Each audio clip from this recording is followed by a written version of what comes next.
Hi students, welcome to our class. ഇന്ന് നമ്മൾ discuss ചെയ്യാൻ പോകുന്നത് സ്പെസിഫിക് കപ്പാസിറ്റിനെ കുറിച്ചാണ്. അപ്പോൾ ഓൾറെഡി നമ്മൾ ലാസ്റ്റ് ചാപ്റ്റേഴ്സിൽ സ്പെസിഫിക് കപ്പാസിറ്റിനെ കുറിച്ച് ഡിസ്കസ് ചെയ്ത് കഴിഞ്ഞതാണ്. ഇനി ഇവിടെ നമ്മൾ ഡിസ്കസ് ചെയ്യുന്നത് ഒരു മോണാറ്റോമിക് ഗ്യാസ് മോളിക്യൂളിൻ്റെ സ്പെസിഫിക് കപ്പാസിറ്റി എത്രയാണ്, ഒരു ഡയാറ്റോമിക് ഗ്യാസ് മോളിക്യൂളിൻ്റെ സ്പെസിഫിക് കപ്പാസിറ്റി എത്രയാണ്, ഒരു ട്രയാറ്റോമിക് ഗ്യാസ് മോളിക്യൂളിൻ്റെ സ്പെസിഫിക് കപ്പാസിറ്റി എത്രയാണ്. ഇതെല്ലാം നമ്മൾ ചെയ്യുന്നത് ഇക്വിപാർട്ടീഷൻ ഓഫ് എനർജിയുടെ ബേസിസിലാണ്. ഓക്കെ, അപ്പോൾ എന്താണ് സ്പെസിഫിക് കപ്പാസിറ്റി എന്ന് പറഞ്ഞു കഴിഞ്ഞാൽ നമ്മൾ ഓൾറെഡി അതിൻ്റെ ഡെഫിനേഷൻ പഠിച്ചു കഴിഞ്ഞതാണ്. സ്പെസിഫിക് കപ്പാസിറ്റി എന്ന് പറഞ്ഞാൽ it is the amount of heat required to raise the temperature of a substance by 1 degree. അതായത് ഒരു സബ്സ്റ്റൻസിൻ്റെ ടെമ്പറേച്ചർ 1 ഡിഗ്രി സെൽഷ്യസ് ഉയർത്താൻ ആവശ്യമായിട്ടുള്ള ഹീറ്റിനെയാണ് നമ്മൾ സ്പെസിഫിക് കപ്പാസിറ്റി എന്ന് പറയുന്നത്, അല്ലേ. ഇനി അതേപോലെ ഒരു മോളാർ സ്പെസിഫിക് കപ്പാസിറ്റി ചോദിക്കാം, മോളാർ. അപ്പോൾ നമ്മൾ എന്ത് പറയും, അവിടെ നമ്മൾ പറയും 1 മോൾ സബ്സ്റ്റൻസിൻ്റെ ടെമ്പറേച്ചർ 1 കെൽവിൻ റേസ് ചെയ്യാൻ ആവശ്യമായിട്ടുള്ള എമൗണ്ട് ഓഫ് ഹീറ്റ് എനർജിനെയാണ് അവിടുത്തെ മോളാർ സ്പെസിഫിക് കപ്പാസിറ്റി എന്ന് പറയാം. അതിൻ്റെ ഇക്വേഷൻ എന്തായിരുന്നു? മോളാർ സ്പെസിഫിക് കപ്പാസിറ്റി നമ്മൾ റെപ്രസെൻ്റ് ചെയ്യുക C equal to N into D Q divided by N into DT. ഇനി മോളാർ സ്പെസിഫിക് കപ്പാസിറ്റി ആകുമ്പോൾ N എന്ന് പറയുന്നത് 1 മോളാണ്. സോ എന്നിൻ്റെ വാല്യൂ 1 പോവും. സോ C എന്ന് പറയുന്നത് dQ/dt. അപ്പോൾ ഈ ഒരു ഇക്വേഷൻ നമുക്ക് അറിഞ്ഞിരിക്കണം. സ്പെസിഫിക് കപ്പാസിറ്റി എന്ന് പറയുന്നത് C ഈക്വൽ ടു dQ/dt. ഇനി മറ്റൊരു കാര്യം നമുക്ക് അറിയേണ്ടത്, നമ്മൾ സ്പെസിഫിക് കപ്പാസിറ്റി തന്നെ 2 എണ്ണം പഠിച്ചിട്ടുണ്ട്. സ്പെസിഫിക് കപ്പാസിറ്റി ആയിട്ട് കോൺസ്റ്റൻറ്റ് വോളിയം പഠിച്ചിട്ടുണ്ട്, CV. അതേപോലെ തന്നെ സ്പെസിഫിക് കപ്പാസിറ്റി ആയിട്ട് കോൺസ്റ്റൻറ്റ് പ്രഷർ പഠിച്ചിട്ടുണ്ട്. ഇതെന്താണെന്ന് കൂടി ഒന്ന് ജസ്റ്റ് ചെക്ക് ചെയ്യാം. എന്താണ് സ്പെസിഫിക് കപ്പാസിറ്റി ആയിട്ട് കോൺസ്റ്റൻറ്റ് വോളിയം എന്ന് പറഞ്ഞാൽ? ഈ ഒരു പ്രോസസ്സ് നടക്കുന്നത്, ദാറ്റ് മീൻസ് പ്രോസസ്സ് നടക്കാന്ന് പറഞ്ഞു കഴിഞ്ഞാൽ ഒരു സബ്സ്റ്റൻസിൻ്റെ ടെമ്പറേച്ചർ 1 കെൽവിൻ റേസ് ചെയ്യാൻ ആവശ്യമായിട്ടുള്ള ഹീറ്റ് അതേപോലെ ഏതിലാണ് നടക്കുക? കോൺസ്റ്റൻറ്റ് വോളിയത്തിൽ, അല്ലേ. സോ നമുക്ക് പറയാം dQ/dt at constant volume, V equal to a constant. അപ്പോൾ നമുക്ക് അറിയാവുന്ന ഒരു മറ്റൊരു ടൈമിലേക്ക് ഇതിനെ കൊണ്ടുവരാം. അതായത് നമ്മൾ തെർമോഡൈനാമിക്സിൽ കൊടുക്കുന്ന ഹീറ്റ് എനർജി എന്തിന് യൂസ് ചെയ്യുന്ന പഠിച്ചിട്ടുണ്ട്. അതിൻ്റെ ഇൻറ്റേർണൽ എനർജീനെ ചേഞ്ച് വരുത്താനും, ദാറ്റ് ഈസ് DU ഈ ΔU നമ്മൾ ആ ടൈമിലായിരിക്കും പഠിക്കാം. പ്ലസ് പിന്നെ എക്സ്റ്റേണൽ ഒരു വർക്ക് ചെയ്യാനും, അതാണ് നമ്മുടെ DW. ഈ DW നമുക്ക് പ്രഷറിൻ്റെയും വോളിയത്തിൻ്റെയും ടൈമിൽ എഴുതുമ്പോൾ നമുക്കറിയാം P ഇൻറ്റു ΔV അല്ലെങ്കിൽ DV ഇങ്ങനെ റെപ്രസെൻ്റ് ചെയ്യാം. അപ്പോൾ ഈ DQ എന്ന് പറയുന്നത് DU പ്ലസ് P ΔV അല്ലെങ്കിൽ DV. അത് കോൺസ്റ്റൻറ്റ് വോളിയം ആകുമ്പോൾ ഈ ടൈം 0 പോകും. ദെർഫോർ DQൻ്റെ വാല്യൂ എന്ന് പറയുന്നത് DU എന്ന് കിട്ടും. സോ നമ്മുടെ ഇക്വേഷൻ എങ്ങനെ ചേഞ്ച് ചെയ്യും? CV എന്ന് പറയുന്നത് DQന് പകരം DU എന്ന് സബ്സ്റ്റിറ്റ്യൂട്ട് ചെയ്താലും കുഴപ്പമൊന്നുമില്ല, DU ഡിവൈഡഡ് ബൈ DT. അപ്പോൾ ഈ ഒരു ഇക്വേഷൻ അല്ലെങ്കിൽ ഈ ഒരു ഇക്വേഷൻ നമുക്ക് ഓർമ്മയിൽ ഉണ്ടായിരിക്കണം. അപ്പോൾ സ്പെസിഫിക് കപ്പാസിറ്റി ആയിട്ട് കോൺസ്റ്റൻറ്റ് വോളിയം കിട്ടി. അങ്ങനെയാണെങ്കിൽ സ്പെസിഫിക് കപ്പാസിറ്റി ആയിട്ട് കോൺസ്റ്റൻറ്റ് പ്രഷർ എങ്ങനെയാണ് കാൽക്കുലേറ്റ് ചെയ്യുക? നമുക്കറിയാവുന്ന ഒരു റിലേഷൻ ഉണ്ട്, CP - CV which is equal to R. That is Mayer റിലേഷനാണ്. ഇവിടെ CVയുടെ വാല്യൂ അറിയാമെന്നുണ്ടെങ്കിൽ CPയുടെ വാല്യൂ എന്ന് പറയുന്നത് CV + R. അപ്പോൾ ഈ ഒരു ഇക്വേഷൻ നമുക്ക് അറിഞ്ഞിരിക്കണം. അതേപോലെ തന്നെ ഈ CP CV അറിയാമെന്നുണ്ടെങ്കിൽ ഇതിൻ്റെ റേഷ്യോ ഗാമ, ഇത് നമ്മൾ പഠിച്ചിട്ടുള്ളതാണ്. CP/CV is the ratio of gamma എന്ന് പറയുന്നത്, which is the ratio of specific capacity at constant pressure and specific capacity at constant volume. ഇവിടെ നമുക്ക് അറിയേണ്ട കാര്യങ്ങൾ ഇത്രേ ഉള്ളൂ. സ്പെസിഫിക് കപ്പാസിറ്റി കണ്ടുപിടിക്കുന്ന ഇക്വേഷൻ അറ്റ് കോൺസ്റ്റൻറ്റ് വോളിയത്തിലും അറ്റ് കോൺസ്റ്റൻറ്റ് പ്രഷറിലും പിന്നെ ഗാമയും. ഓക്കെ ആണല്ലോ ഇത്ര വരെ? അപ്പോൾ നമുക്ക് ഓരോന്നിൻ്റെ ആയിട്ട് സ്പെസിഫിക് കപ്പാസിറ്റി കാൽക്കുലേറ്റ് ചെയ്യാം. അപ്പോൾ ആദ്യം നമ്മൾ കാൽക്കുലേറ്റ് ചെയ്യാൻ പോകുന്നത് മോണോഅറ്റോമിക് ഗ്യാസിൻ്റെ കേസിലാണ്. ഓക്കെ, സോ സ്പെസിഫിക് കപ്പാസിറ്റി ആയിട്ട് മോണോഅറ്റോമിക് ഗ്യാസ് മോളിക്യൂൾ. അപ്പോൾ അതിനാദ്യം അറിഞ്ഞിരിക്കേണ്ട കാര്യം, സ്പെസിഫിക് കപ്പാസിറ്റി കണ്ടുപിടിക്കാനുള്ള ഇക്വേഷൻ നമുക്കറിയാം. സി എന്ന് പറയുന്നത് dQ/dt ആണ്. അപ്പം അതിനാദ്യം dQ എന്ന് പറയുന്നത് നമുക്കറിയാം കൊടുക്കുന്ന ഹീറ്റാണ്. അതിന് നമുക്ക് എനർജിയുടെ ടൈമിൽ എഴുതാം C = dU/dt എന്ന് പറഞ്ഞു. അപ്പോൾ എത്രയാണ് ടോട്ടൽ എനർജി, അതായത് ഒരു മോണോആറ്റോമിക് ഗ്യാസ് മോളിക്യൂളിൻ്റെ ടോട്ടൽ എനർജി ആദ്യം അറിയണം. അപ്പോൾ അതിനാദ്യം തന്നെ മോണോആറ്റോമിക് ഗ്യാസ് മോളിക്യൂളിന് എത്ര ഡിഗ്രീസ് ഓഫ് ഫ്രീഡം ഉണ്ടെന്ന് അറിയണം. നമുക്കറിയാം ഒരു monoatomic gas മോളിക്യൂളിലാണെന്നുണ്ടെങ്കിൽ 3 degrees of freedom ആണുള്ളത്. ശരിയല്ലേ? 3 ഡിഗ്രീസ് ഓഫ് ഫ്രീഡം. ഓരോ ഡിഗ്രീസ് ഓഫ് ഫ്രീഡത്തിനും 1/2 kBT വെച്ചായിരിക്കും എനർജി. ഇതും നമ്മൾ ലാസ്റ്റ് ക്ലാസ്സിൽ ഡിസ്കസ് ചെയ്ത് കഴിഞ്ഞ കേസാണ്. സോ ടോട്ടൽ എനർജി എത്രയായിരിക്കും? ടോട്ടൽ എനർജി U എന്ന് പറയുന്നത് 3 കോർഡിനേറ്റ് ഉണ്ട്. ഓരോ കോർഡിനേറ്റിനും 1/2 kBT വെച്ച്. അപ്പോൾ 1/2 kBT ഇൻറ്റു എത്ര കോർഡിനേറ്റ് ഉണ്ട് അല്ലെങ്കിൽ എത്ര ഡിഗ്രീസ് ഓഫ് ഫ്രീഡം ഉണ്ട്. So total energy in the case of monoatomic gas molecule എന്ന് പറഞ്ഞാൽ 3/2 kBT. ക്ലിയർ ആണല്ലോ? ഇപ്പോൾ ഒരു മോണോആറ്റോമിക് ഗ്യാസ് മോളിക്യൂളിൻ്റെ കേസിൽ അവിടുത്തെ total energy per mole of a gas എന്ന് പറയുന്നത് 3/2. Total energy of the molecule എന്ന് പറയുന്നത് 3/2 kBT. ഇനി നമ്മൾ ഒരു മോൾ സബ്സ്റ്റൻസിൻ്റെ total energy. So total energy per 1 mole of substance അല്ലെങ്കിൽ 1 മോൾ ഓഫ് മോളിക്യൂൾ. അപ്പോൾ എന്താ ചെയ്യുക? ഒരു മോളിൻ്റെ ടോട്ടൽ എനർജി കണ്ടുപിടിക്കാൻ നമുക്കറിയാം. ഒരു മോൾ എപ്പോഴും വന്നു കഴിഞ്ഞാലും നമ്മൾ ഒരു അവഗാഡ്രോ നമ്പർ കൊണ്ട് മൾട്ടിപ്ലൈ ചെയ്യും. ശരിയല്ലേ? അപ്പോൾ ഒരു ആറ്റത്തിൻ്റെ എനർജിയാണ് 3/2 kBT. അങ്ങനെയാണെങ്കിൽ ഒരു മോൾ ആറ്റത്തിൻ്റെ എനർജി എന്ന് പറഞ്ഞാൽ 3/2 kBT into Avogadro number. Okay, ഇനി ഇത് നോക്കുകയാണെങ്കിൽ KB എന്ന് പറയുന്നത് ഒരു ബോൾട്സ്മാൻ കോൺസ്റ്റൻ്റ് ആണ്, അതായത് ഒരു കോൺസ്റ്റൻ്റ് ആണ്. NA എന്നും പറയുന്നത് ഒരു കോൺസ്റ്റൻ്റ് തന്നെയാണ്. ഈ ബോൾട്സ്മാൻ കോൺസ്റ്റന്റിനെ അവഗാഡ്രോ നമ്പർ കൊണ്ട് മൾട്ടിപ്ലൈ ചെയ്താൽ കിട്ടുന്നത് മറ്റൊരു കോൺസ്റ്റന്റ് ആണ്. ആ കോൺസ്റ്റന്റ് നമ്മൾ ഓൾറെഡി പഠിച്ചു കഴിഞ്ഞ കേസാണ്, which is the gas constant R. That is KB into NAക്ക് പകരം നമുക്ക് R എന്ന് റെപ്രസെൻറ്റ് ചെയ്യാം. സോ നമ്മുടെ equation total energy per 1 mole എന്ന് പറയുന്നത് എന്ത് വന്നു? 3/2 RT. ദാറ്റ് മീൻസ് ഒരു മോൾ മോളിക്യൂളിൻ്റെ ടോട്ടൽ എനർജിയാണ് 3/2 RT. ഇവിടെ R എന്ന് പറയുന്നത് എങ്ങനെ കിട്ടിയ? R = KB into NA, which is another constant. അങ്ങനെയാണെങ്കിൽ നമുക്ക് ആദ്യം തന്നെ കണ്ടുപിടിക്കേണ്ടത് specific capacity at constant volume. നമുക്ക് ഇക്വേഷൻ അറിയാം. Specific capacity at constant volume എന്ന് പറഞ്ഞാൽ dU/dt. U നമുക്കറിയാം. സോ dU/dt ചെയ്ത് കഴിഞ്ഞാൽ ഇതൊരു ഡെറിവേറ്റീവ് ആണ്. ഡിഫറൻസിയേഷൻ ശരിക്കും നിങ്ങൾ സെക്കൻഡ് ഇയറിലാണ് പഠിക്കുന്നത്, പക്ഷെ ആവശ്യമായിട്ടുള്ള സ്റ്റെപ്പുകൾ ഞാനിവിടെ പറഞ്ഞു തരാം, അത് നിങ്ങൾ ചെയ്യാം. സോ d/dt ഇതാണ് ഡെറിവേറ്റീവിൻ്റെ ഫോം. ഇനി യുവിൻ്റെ വാല്യൂ നമുക്കറിയാം, അത് സബ്സ്റ്റിറ്റ്യൂട്ട് ചെയ്യാം. 3/2 RT. ഇനി വിത്ത് റെസ്പെക്ട് ഈ താഴെ തന്നിരിക്കുന്ന ടേമിനാണ് നമുക്ക് ഡെറിവേറ്റീവ് കണ്ടുപിടിക്കേണ്ടത്. അതായത് ഇവിടെ ടെമ്പറേച്ചറിലാണ് ഡെറിവേറ്റീവ് കാണേണ്ടത്. സോ ഇവിടെ ടെമ്പറേച്ചറിനെ മാത്രമേ നമുക്ക് ഡിഫറൻഷ്യേറ്റ് ചെയ്യേണ്ട ആവശ്യമുള്ളൂ. ബാക്കി വരുന്ന ടേമിനെ നമുക്ക് ഈ ഡെറിവേറ്റീവിന് പുറത്തേക്ക് എടുക്കാം. സോ 3/2 R ഇൻറ്റു ഇത്രയും കോൺസ്റ്റന്റ് ആണ്. കാരണം ഈ വിത്ത് റെസ്പെക്ട് ടു ടെമ്പറേച്ചറിൽ ഇത് ഡിഫറൻഷിയേറ്റ് ചെയ്ത് കഴിഞ്ഞാൽ ഇതിന് വാല്യൂ ഇല്ല, കോൺസ്റ്റന്റ് ആണ്. സോ അതിന് നമുക്ക് ഔട്ട് സൈഡിൽ എടുക്കാം. ബാക്കി എന്ത് മാത്രമേ ഉള്ളൂ? d/dt of T. That is dt/dt എന്ന് പറഞ്ഞു കഴിഞ്ഞാൽ വാല്യൂ ക്യാൻസൽ ചെയ്ത് പോയാൽ 1 കിട്ടും. So specific capacity at constant volume എന്ന് പറഞ്ഞാൽ 3/2 R. Okay, specific capacity at constant volume എന്ന് പറഞ്ഞാൽ 3/2 R എന്ന് കിട്ടി. ഇനി specific capacity at constant volume കിട്ടിക്കഴിഞ്ഞാൽ ഇനി പ്രഷർ കണ്ടുകൂടെ? Specific capacity at constant pressure ഇപ്പം എന്ത് വരും?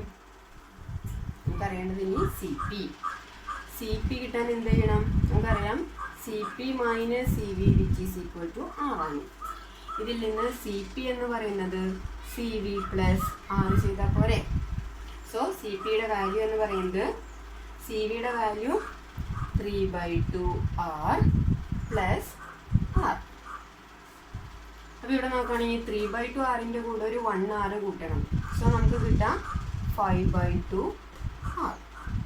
സോ സി പിയുടെ value that means specific capacity at constant pressure which is equal to 5/2R.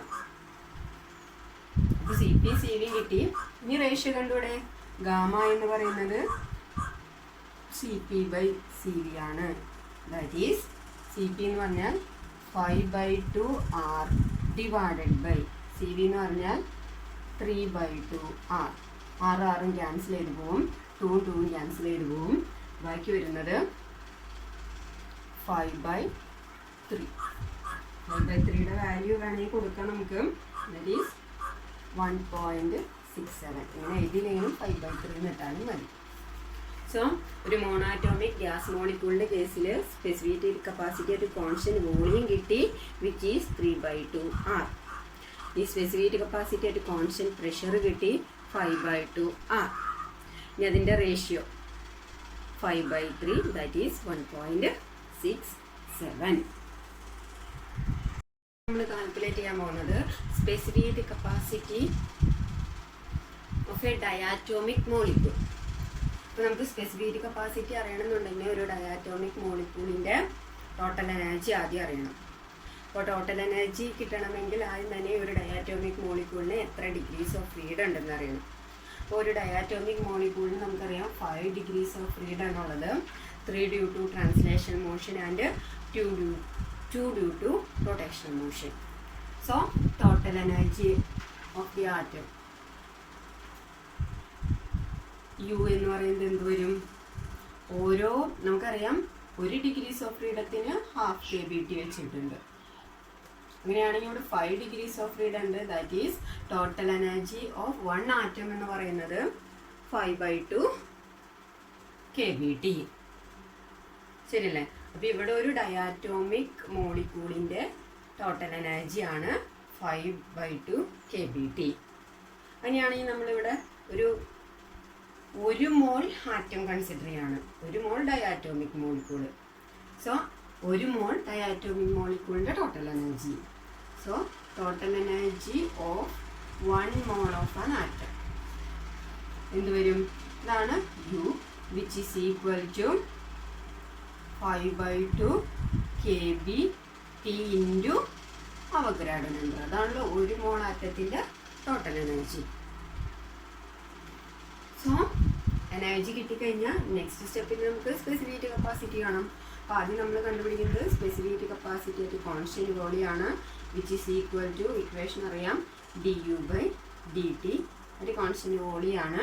So നമ്മളുടെ യുവിൻ്റെ വാല്യൂ നമുക്കറിയാം.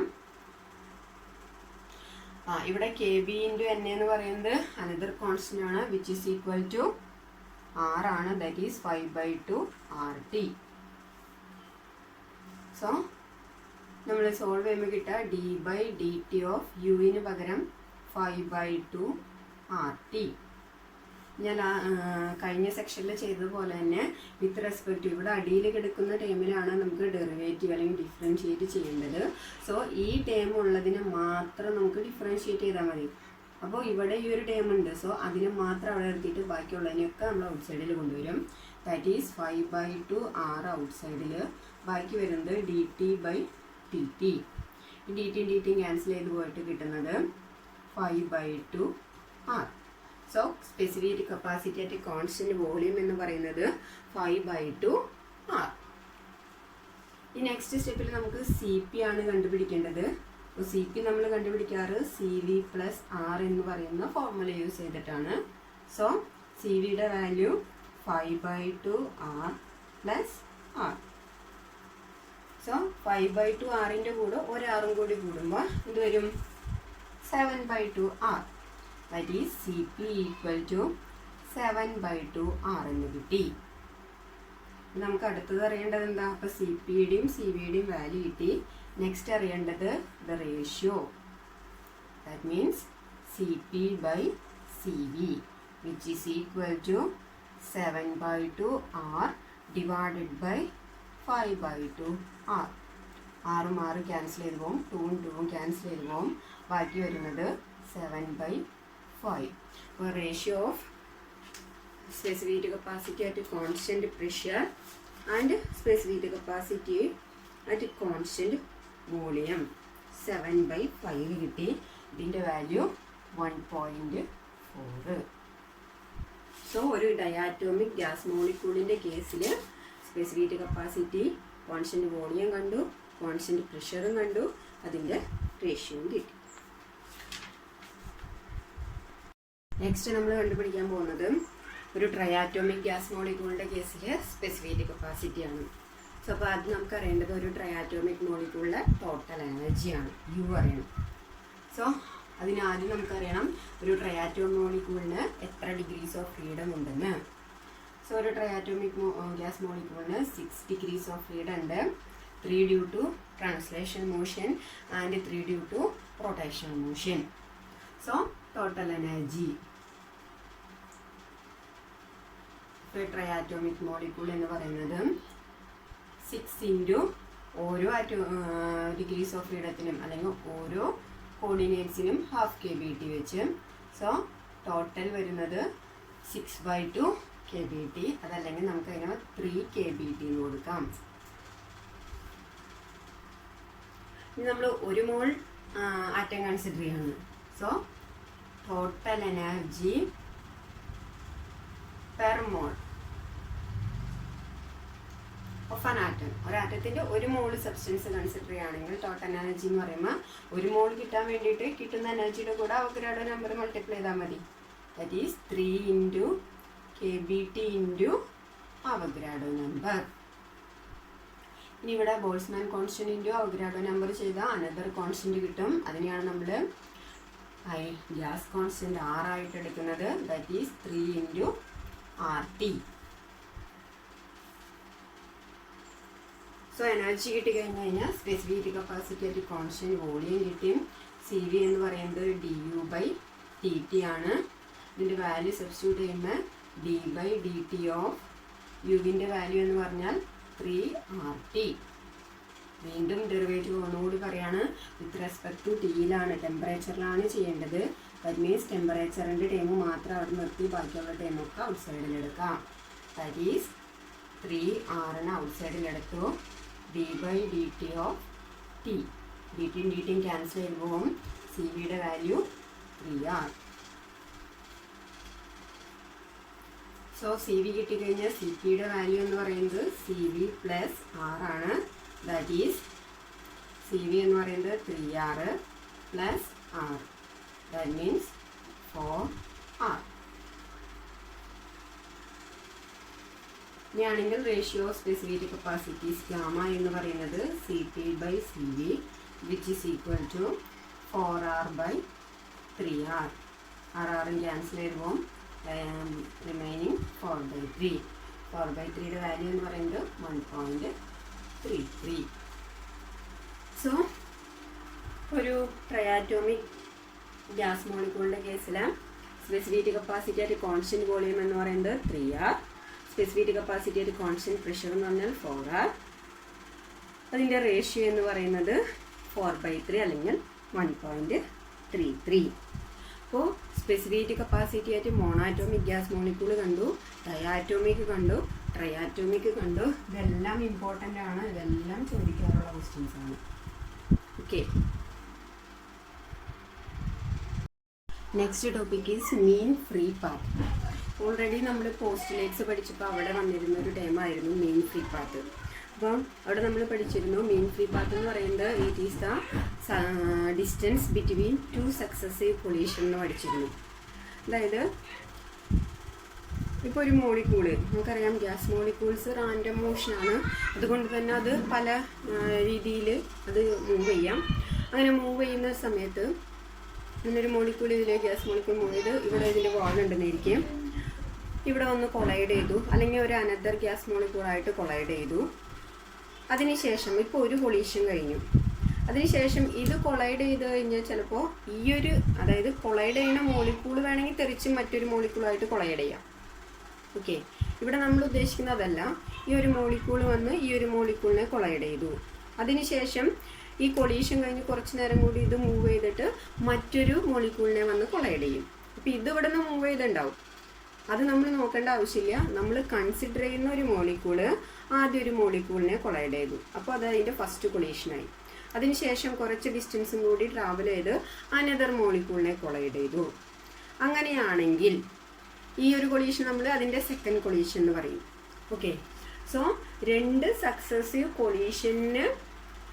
കൊളീഷൻ നടക്കുമ്പോൾ എത്ര ഡിസ്റ്റൻസ് മൂവ് ചെയ്തു അതിനെയാണ് നമ്മളവിടുത്തെ മീൻ ഫ്രീ പാത്ത് എന്ന് പറയാം. Okay, so it is the mean distance between 2 successive collision in A straight line. അപ്പോൾ ഇവിടെ ഉദ്ദേശിക്കുന്നത് ഒരു മോളിക്യൂള് 2 സക്സസീവ് കൊളീഷൻ നടക്കുമ്പോൾ എത്ര ഡിസ്റ്റൻസ് ട്രാവൽ ചെയ്തു അതിനെയാണ് അവിടുത്തെ മീൻ ഫ്രീ പാത്ത് എന്ന് പറയുന്നത്.